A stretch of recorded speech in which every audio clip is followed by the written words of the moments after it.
pleuvait à ne pas mettre, mais alors ne pas mettre du tout, un caméraman dehors sur cette pelouse de Marcel Sopin. La première offensive sérieuse, c'est les Nantais, 12e minute de jeu, un tir de Rampillon et une détente extraordinaire du gardien transalpin Bordone. Il sera excellent d'ailleurs pendant toute la partie, ce Bordone. Dernier écran des Italiens. Revoyons au ralenti. Et comme l'on dit en termes de football, c'est là, il fallait aller la chercher. Alors il s'ensuit un corner tiré par Amis. Les Italiens récupèrent ce ballon par l'intermédiaire de leur meneur de jeu, numéro 8, Prohaska, que voici. C'est l'Autrichien que vous connaissez bien. Il lance là-bas Altobelli, qui part sur la gauche. Bossis est passé. Bertrand de Man est battu. 1-0 pour les Nantais. Décidément, ça ne va pas très bien. Au ralenti, le petit exploit de celui qui est le successeur de Paolo Rossi, en tant que numéro 9, c'est-à-dire avant-centre de la formation nationale italienne. Altobelli. Alors pour les Nantais, il n'y avait plus d'alternative, attaquer. Michel tire un coup franc, Poulain s'y reprend à 2 fois, une tête d'abord, un tir ensuite, rien ne passe. Henri Michel de l'extérieur du pied, c'est la barre cette fois-ci qui renvoie, c'est la faute à pas de chance. Au ralenti, l'extérieur du pied d'Henri Michel, ça aurait dû, mais ça n'a pas fait un partout. Et puis une contre-attaque italienne typique, Prohaska lance Muraro et il faut une sortie de Bertrand de Man au pied, hors de sa surface pour sauver la situation. C'est ça, ce match, c'est toute l'image qu'il faut en garder. Domination nantaise, contre-attaque italienne. Bordone que vous avez vu en gros plan et un ballon qui revient lassablement dans le cas italien. Mais ça, les Italiens l'acceptent.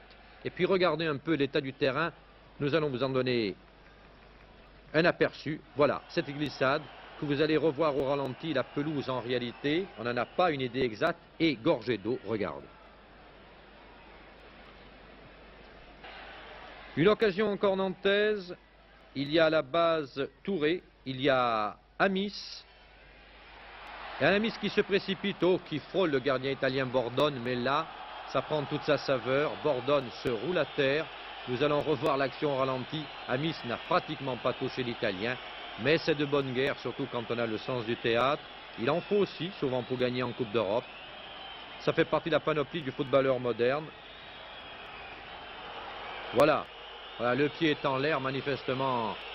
Il n'a sans doute pas percuté avec beaucoup de vigueur Bordone qui se roule à terre. Un peu d'eau comme si de besoin était. Alors que la pelouse en est vraiment gorgée.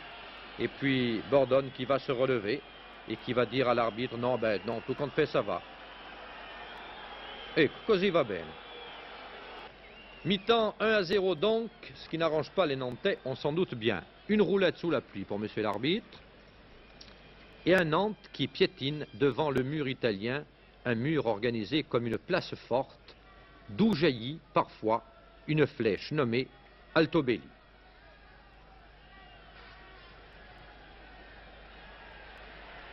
On récupère du côté nantais, mais on s'enferre. Il y a toujours un pied, un talon, un genou italien, ou alors c'est qu'on a glissé auparavant sur la pelouse détrempée.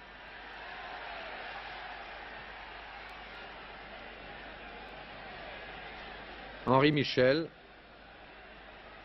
Enzo Trocero, on essaie tout, Bossis et Bordone qui est là, cette fois-ci sans difficulté aucune. Alors le public commence à perdre patience, 23e minute de jeu, un coup franc de Tussaud, Enzo Trocero,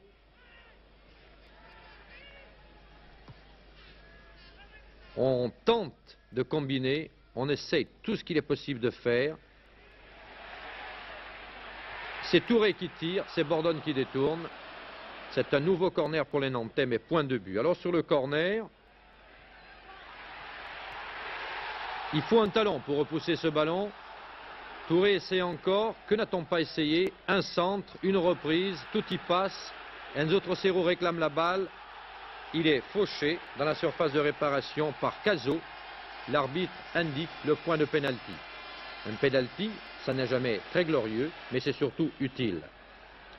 Rio, une hésitation dans la course, une égalisation, un but partout. Tout est encore possible pour les Nantais qui devraient prendre l'avantage sur leur terrain en vue du match retour. 27e minute de jeu, on va y croire. Sur une attaque nantaise, sur un renvoi italien, un tir terrible, Trossero, le poteau renvoie, Bordone cette fois-ci était bel et bien battu. Et puis il a le temps de se reprendre. On se tient la tête à deux mains. Du côté nantais, 40e minute de jeu, on perd ce ballon dans un terrain détrempé entre Bossis et Touré. Proasca, lui, le récupère, le donne à Altobelli. Le ballon heurte le dos d'Henri Michel. Proasca tranquillement entre les jambes de Bertrand de Man. Cette fois-ci, tout est consommé. 2-1, c'est la défaite pour Nantes. Michel Denisot, lui, a rencontré. E mi torna ancora in mente l'avvocato Brisco. Lui diceva